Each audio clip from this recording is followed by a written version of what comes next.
So much so that the seal about to give birth braved sub-zero temperatures of -60 degrees Celsius to surface.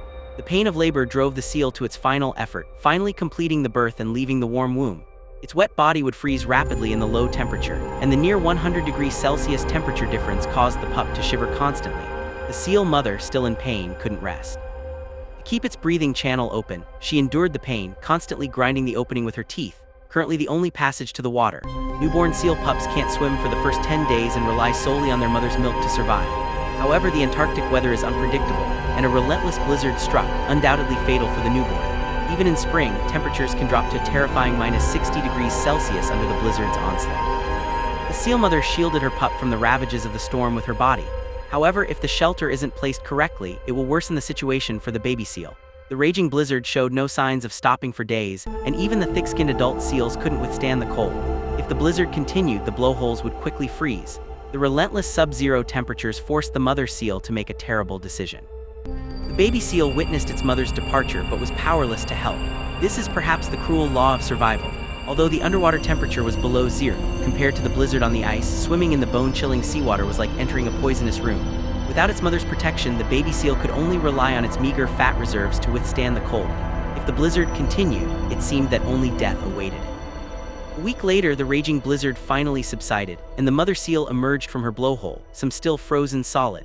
Her pups, perhaps driven by fear or perhaps by divine intervention, miraculously survived. Abandoning their pups was a desperate act. Seeing them safe and sound filled the mother seal with indescribable sorrow. Having endured the most difficult time, the pup was about to have its moment of glory. The mother seal peered into her blowhole to check the surroundings, and once she was sure it was safe, she began to guide the pup into the water.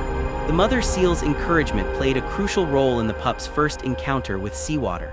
The pup was initially terrified of the underwater environment, but under her mother's protection, it gradually adapted. However, as reptiles, they cannot escape the physiological characteristics of holding their breath underwater. 90 minutes is the limit for an adult seal to hold its breath. Newborn seal pups can only survive for a maximum of 8 minutes. From the moment they enter the water, the mother seal must begin guiding them to their blowhole for air. Suddenly, a sound like icebergs tearing apart shatters the tranquility, attracting a male seal in heat. The mother seal is the male's perfect mating partner. The female seal in her reproductive state won't respond to any arousal signals, but the male doesn't seem determined to give up. This is also the most dangerous moment for both mother and pup. To awaken the female's mating instincts, the male will ruthlessly kill the pup to reassure her. Clearly, a fierce battle ensues. The pup's muscles are not yet fully developed. It cannot climb out of its blowhole alone. Its lower body, submerged in water, is constantly vulnerable to attack.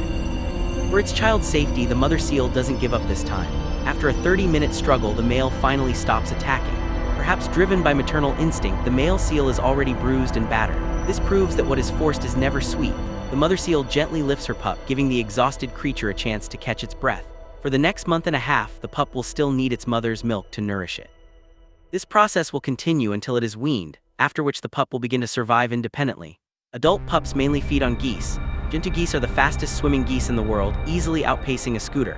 But when it comes to speed, the pup is in no way inferior. Let's admire the mechanical prowess of the Antarctic speed king. Gentoo geese can evade seal attacks with their smooth turns and agile movements, but the pup following behind is equally formidable. Like a one-dimensional precision-guided missile, it nimbly entangles the Gentoo geese. At the same speed, this nimble movement becomes especially important. The vast ocean isn't just for seals. The pups have to wait a while to get a plump geese. Once free from the seal's clutches, the Papuan geese can eat in peace. The abundant Antarctic shrimp species satisfy their survival needs. Although the path to their nest is fraught with danger, most geese parents return safely. They regurgitate food to their stomachs, and the semi-digested shrimp are the gosling's favorite. As summer approaches, the goslings begin to shed their warm down, signifying that they're ready to leave the nest and roost alone. As temperatures rise, the icebergs near the breeding grounds melt and broken ice begins to break off. Large amounts of ice fill the seal's exit, a devastating blow to the goslings about to leave their nests. The scattered ice blocks, swaying like boulders under the impact of giant waves, pose a constant risk of being crushed. To reach the safe haven, they needed to reach open sea, and the stretch of ice floes in between became a formidable obstacle. But for the little seal, this was undoubtedly a golden opportunity. After hesitating for a while, the flock of geese finally decided to take the risk. On the ice floes, they could neither walk nor swim, and the seals were lurking nearby. They didn't even know where the seals would attack from. A strong will to survive drove the little geese to desperately paw at the ice, and the violent flapping of their paws attracted the seals' attention. The once weak seals had now become ruthless killers. When food was plentiful, they seemed less concerned with survival.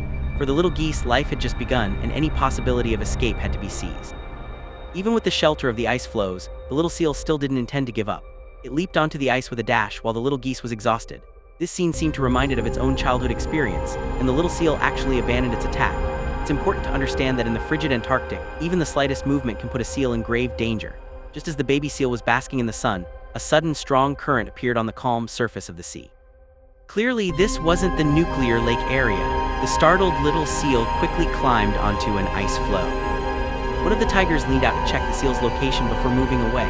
The two tigers met up about 30 meters away, turned and charged towards the seal on the ice floe. Swimming at the same pace, the waves they created were enough to slam the seal off the ice floe.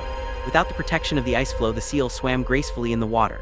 At this critical moment, the seal luckily found another ice floe. Watching its predators recede into the distance, the little seal finally breathed a sigh of relief. Unbeknownst to them, the tiger pack 30 meters away was gathering its strength for a final charge. The combined force of the four tigers' movements created a massive wave that slammed the little seal into the water. This cooperative attack boasts an astonishing 90% success rate. An adult tiger needs to consume at least 200 kilograms of food daily, enough to cover the weight of a seal. This cooperative ability is the culmination of centuries of experience and generations of accumulated wisdom. When the ice floes are large enough, even when facing the threat of tigers, seals remain remarkably calm. Clever tigers adapt their tactics based on the terrain. Ice breaking and wave making are diametrically opposed. The downward surging tactic doesn't create much of a disturbance but inflicts significant damage on the thick ice. Because the broken ice is concentrated in one area, the tigers work together to push the ice blocks out to a wider area. By this time, the seals are no longer as arrogant as before. After settling the ice blocks, the tigers surface again to confirm the seal's location.